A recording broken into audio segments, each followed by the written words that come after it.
नमस्कार दोस्तों, real study में आपका स्वागत है। जो हमने विज्ञान की जो टेस्ट सीरीज़ शुरू की, यानी साइंस की जो टेस्ट सीरीज़ शुरू की थी, उसका जो आज का टॉपिक है वो है ऊर्जा के स्रोत। यानी ऊर्जा के जितने भी स्रोत हैं उन सभी जो टॉप क्वेश्चन है उनकी चर्चा करेंगे।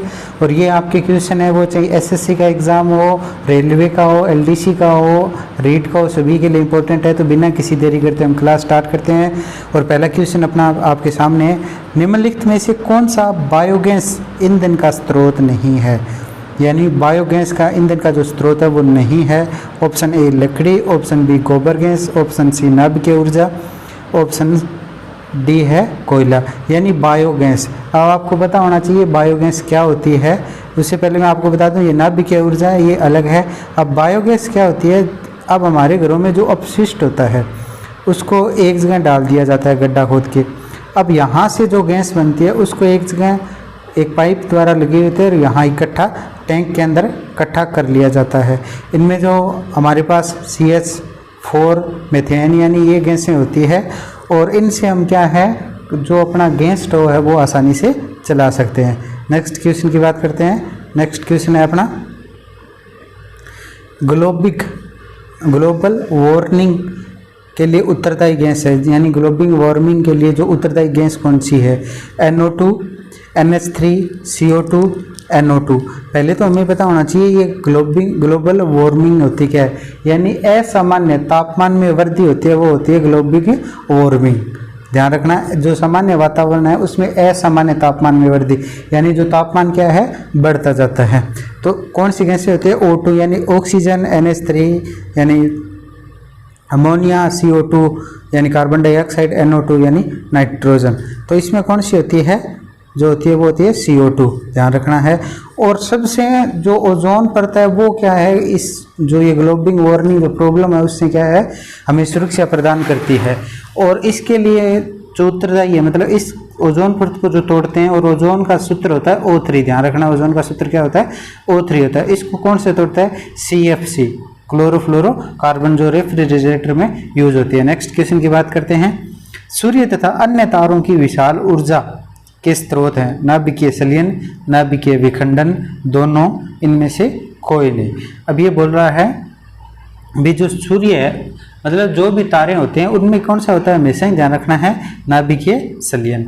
और नाभिकीय विखंडन में मुख्य अंतर क्या है? नाभिकीय विखंडन है वो क्या है, जो परमाणु होते हैं वो टूटते जाते हैं, इनके कारण ऊर्जा उत्पन्न होती है। और नाभिकीय संलयन में वो क्या आपस में जुड़ते जाते हैं और एक श्रृंखला बना लेते हैं, वो क्या होता है? यानी जो परमाणु बम होता है वो होता है नाभिकीय विखंडन, और जो हाइड्रोजन बम होता है वो कौन सा होता है? नाभिकीय संलयन। नेक्स्ट क्वेश्चन है अपना, नाभिकीय विखंडन को नियंत्रित करने में प्रयुक्त होता है लोहे की छड़, स्टील की छड़, कैडमियम की छड़ और एल्यूमिनियम की छड़। अब ये क्वेश्चन ये पूछ रहा है कि नाभिकीय विखंडन यानी जो परमाणु है वो टूटते जाएंगे, गर्मी पैदा करते जाएंगे, और नाभिकीय विखंडन पे जो ताप उपग्रह जैसे तारापुर राजस्थान में बना हुआ है वैसे कुछ और भी बने हुए हैं भारत के अंदर, तो उनको वैसे मतलब एक कंट्रोल किन से किया जाता है? भी आगे नए फैलें तो किन से किया जाता है? कैडमियम से। और यहाँ पे ग्रेफाइट भी काम में लिया जाता है, ध्यान रखना है आपको। नेक्स्ट क्वेश्चन है, किसी नाभिकीय विखंडन में मुक्त ऊर्जा होती है 1 mega electron volt, 10 mega electron volt, 200 mega electron volt और 10 किलो वोल्ट। यानी ये बोल रहा है भी एक अणु होता है, यानी 1 ग्राम अणु होता है ऊर्जा का, उसमें कितनी ऊर्जा पैदा हो सकती है? यानी कोई भी पदार्थ अगर 1 ग्राम उसका द्रव्यमान है तो वो कितनी ऊर्जा उत्पन्न, अधिकतम कितनी ऊर्जा उत्पन्न कर सकता है? तो कितना कर सकता है? 200 मेगा इलेक्ट्रॉन वोल्ट। और इसका सूत्र है वो न्यूटन ने दिया था, आइंस्टीन ने, सॉरी, mc²। E बराबर होता है ये mc², ध्यान रखना है। नेक्स्ट क्वेश्चन है, ऊर्जा का सबसे अधिक प्रत्यक्ष एवं विशाल स्रोत है। यानी पहले आपको पता होना चाहिए प्रत्यक्ष क्या होता है, यानी जो सामने दिखाई देता है वो क्या होता है? प्रत्यक्ष होता है। कोयला, बिजली, सूर्य और परमाणु बम। तो प्राकृतिक प्रत्यक्ष दिखाई देने वाला कौन सा है हमारे पास? है सूर्य। और सूर्य में क्या होता है? नाभिकीय संलयन होता है, ध्यान रखना है। नेक्स्ट क्वेश्चन की बात करते हैं।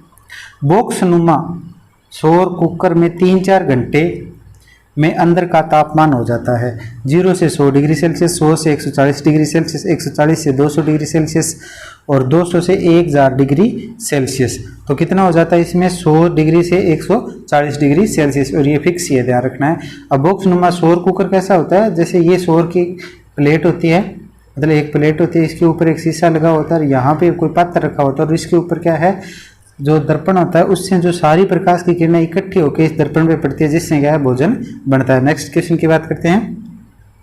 पवनों का देश कहा जाता है भारत, फिनलैंड, डेनमार्क और अमेरिका। किसको कहा जाता है, डेनमार्क को। डेनमार्क में जो अपनी विद्युत आपूर्ति है उसका लगभग अब 35% है वो पवन ऊर्जा से प्राप्त करता है, पवन चक्कियाँ चलाई जाती है। नेक्स्ट क्वेश्चन है अपना, पवन विद्युत जनित्र में पवन की चाल कम से कम कितनी होनी चाहिए, यानी जो पवन चक्कियाँ होती है उनकी चाल, मतलब वो किस ऐसे इस प्रकार की पवन चक्कियाँ बनी होती है, राजस्थान में जैसलमेर और इस साइड में, और दक्षिण भारत में केरला और वहाँ पे, मतलब इस प्रकार की पवन चक्कियाँ बनी हुई होती है। ये इनके पंखा लगा होता है और यहाँ डायनामो लगा होता है, और पवन ऊर्जा मतलब हवा आती है तो इससे ये चलते हैं। तो इसकी ऊर्जा कम से कम कितनी स्पीड हो तब ये चलने लगती है, 15 किलोमीटर घंटा, 150 किलोमीटर घंटा, 1.5 किलोमीटर घंटा और 1500 किलोमीटर घंटा। तो न्यूनतम स्पीड कितनी होनी चाहिए, 15 किलोमीटर प्रति घंटा। नेक्स्ट क्वेश्चन की बात करते हैं। जीवाश्म ईंधन का उदाहरण है, मतलब जीवाश्म ईंधन का उदाहरण है कोयला, लकड़ी, गोबर गैस, ये सभी। पहले आपको पता होना चाहिए भी जीवाश्म ईंधन कौन से होते हैं। जीवाश्म ईंधन वो होते हैं जो जीवों द्वारा, यानी जीवों के अपशिष्ट, पेड़ पौधे इनसे प्राप्त होते हैं, वो होते हैं। तो ये सारे क्या है, सभी हैं इसका ऑप्शन। नेक्स्ट क्वेश्चन की बात करते हैं। प्राचीन काल में उष्मीय ऊर्जा का सबसे अधिक सामान्य स्रोत था, यानी उष्मा ऊर्जा का जो सामान्य स्रोत क्या था, घास, लकड़ी, पवन, बहता हुआ जल। तो ये सामान्य सीधी सी बात है, क्योंकि पहले क्या था, लकड़ी का। और वर्तमान में भी जो पिछड़े हुए क्षेत्र हैं वहाँ पे जो उसमें ऊर्जा, यानी खाना पकाने के लिए क्या चूल्हे का प्रयोग किया जाता है, और चूल्हे में लकड़ियों का प्रयोग किया जाता है। और आगे आने वाली अगर स्थिति ऐसे ही रही, जैसे अब 900 रुपये का सिलेंडर हो गया, तो ये लकड़ी पे वापस आ जाएगा, ध्यान रखना है।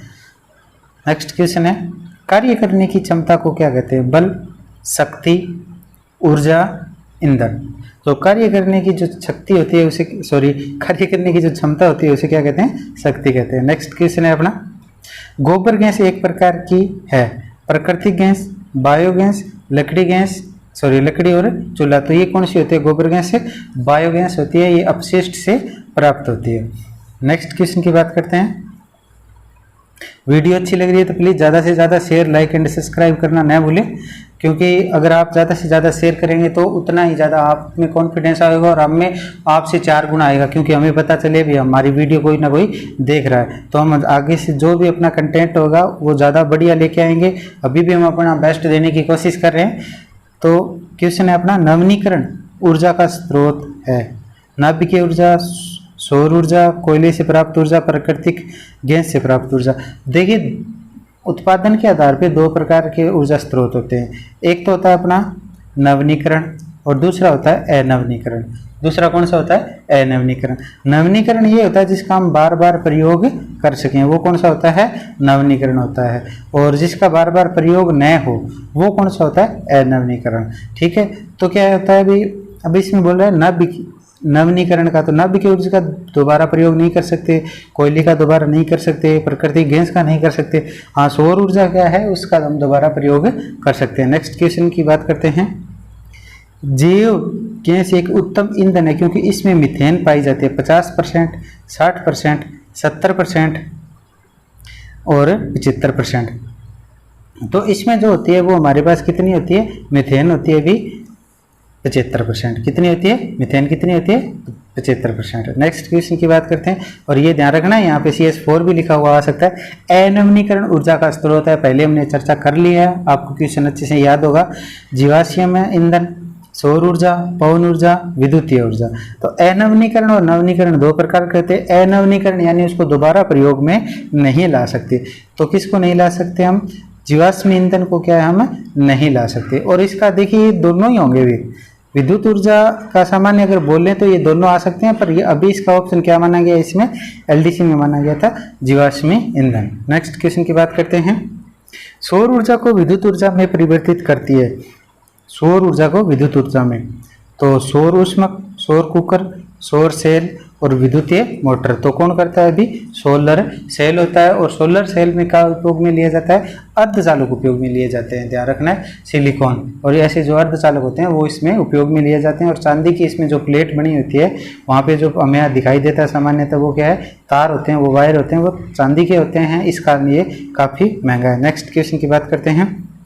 एक उत्तम ईंधन है कोयला, लकड़ी, पेट्रोलियम, जैव गैस। उत्तम ईंधन किसे कहते हैं पहले तो ये पता होना चाहिए। उत्तम ईंधन होता है जो सामान्य हर जगह जिसे प्राप्त किया जा सके और उसके जलने के बाद बहुत ही कम प्रदूषण हो, तो ऐसा कौन सा होता है?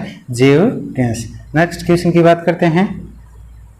नानौरा नाभिकीय विद्युतीय संयंत्र किस राज्य में स्थित है? राजस्थान, महाराष्ट्र, उत्तर प्रदेश और गुजरात। तो कहाँ पे स्थित है अभी ये? उत्तर प्रदेश में। नानौरा कहाँ स्थित है? उत्तर प्रदेश में। तो वीडियो कैसी लग रही है प्लीज़ ज़्यादा से ज़्यादा लाइक, शेयर एंड सब्सक्राइब करना न भूलें। नेक्स्ट क्वेश्चन है अपना, जीवाश्मी ईंधन ऊर्जा के स्रोत है? नवीनीकरण स्रोत, अनवीनीकरण स्रोत, वैकल्पिक स्रोत, इनमें से कोई नहीं। तो अपने अभी पढ़ चुके हैं जीवाश्मी ईंधन कौन से होते हैं? अनवीनीकरण। इनका क्या है? बार बार हम उपयोग में नहीं ले सकते। तो कैसी लगी आपको क्लास? कमेंट करके जरूर बताइएगा। मिलते हैं नेक्स्ट क्लास में जल्दी। Thank you for watching.